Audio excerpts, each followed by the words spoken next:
방송 원고 시니어 유튜브용. 여러분, 안녕하세요. 오늘은 요즘 인터넷에서 크게 화제가 되고 있는 서울 지하철 2호선 보쌈 사건 이야기를 나눠보겠습니다.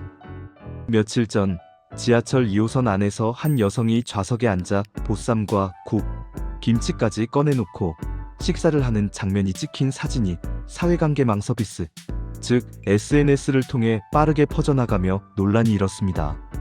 사건의 시작은 지난 25일 한 시민이 올린 글이었습니다.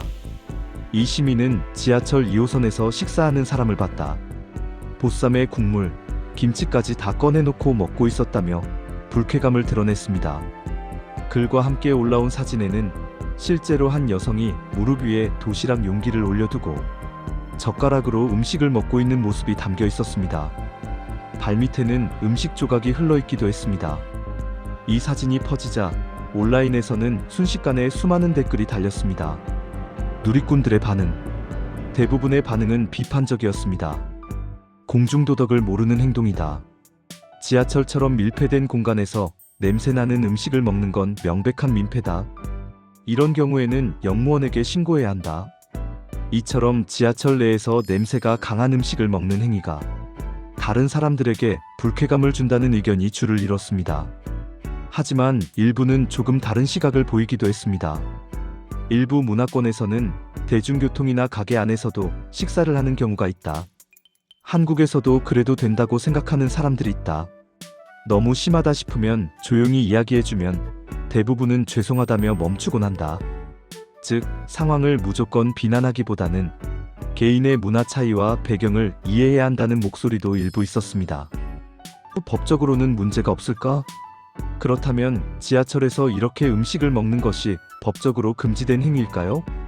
놀랍게도 명확히 음식물 섭취 금지라고 규정한 법은 없습니다.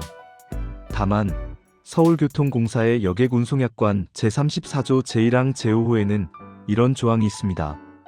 불결하거나 악취로 다른 여객에게 불쾌감을 줄 우려가 있는 물건은 역열차 내 휴대가 금지된다. 여기서 중요한 것은 불쾌감을 줄 수 있는 물건이라는 표현인데, 냄새가 심한 음식이나 흘려서 주변을 더럽히는 음식은 이 조항에 해당될 수 있습니다. 따라서 처벌까지는 어렵지만 역무원이 제지하거나 주의를 줄 수 있는 상황입니다. 왜 문제가 되는가? 지하철은 하루 수백만 명이 이용하는 대표적인 대중교통입니다. 밀폐된 공간이고 서로 어깨를 스치며 타다 보니 작은 행동 하나에도 불편함이 커질 수 있습니다. 특히 냄새가 강한 음식은 옆 사람의 식사 취향과 상관없이 강제로 맡게 되므로 불쾌감을 일으키기 쉽습니다. 또 국물이 있는 음식을 흘리게 되면 바닥이나 옷에 묻을 수 있어 더 큰 피해가 생길 수 있죠. 문화적 차이와 시사점. 재미있는 점은 해외에서는 대중교통 안에서 간단한 샌드위치나 빵, 커피를 먹는 장면을 흔히 볼 수 있다는 겁니다. 특히 서구권에서는 먹는 것을 크게 문제 삼지 않는 경우가 많습니다. 그러나 한국은 공동체 질서와 공중도덕을 중시하는 문화가 강하다 보니 대중교통에서 음식을 꺼내 먹는 행위가 더 민감하게 받아들여집니다. 즉, 이번 사건은 단순히 한 사람의 잘못만이 아니라 문화적 차이와 공중도덕의 경계선을 보여주는 사례라고 볼 수도 있습니다. 우리가 지켜야 할 공중도덕.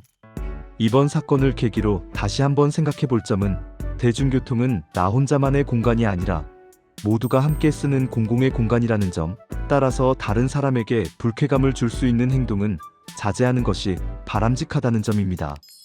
물론 긴급한 상황에서 약이나 간단한 음식물을 섭취해야 하는 경우도 있을 수 있습니다.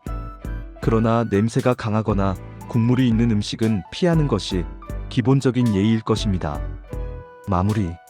서울 지하철 2호선의 보쌈 사건.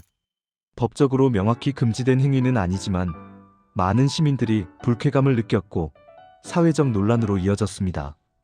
공동체 안에서 살아가는 우리 모두에게 필요한 것은 작은 배려와 공중도덕이 아닐까 생각합니다. 내가 조금 불편을 감수하면 다른 수많은 사람들이 편안한 시간을 보낼 수 있습니다. 결국 그것이 우리가 함께 살아가는 지혜이고 또 다음 세대에 물려줄 올바른 시민의식일 것입니다. 시청자 여러분, 혹시 이런 경험 있으신가요? 지하철이나 버스에서 다른 사람의 행동 때문에 불편했던 기억 댓글로 남겨주시면 함께 이야기 나누겠습니다. 오늘도 시청해주셔서 감사합니다.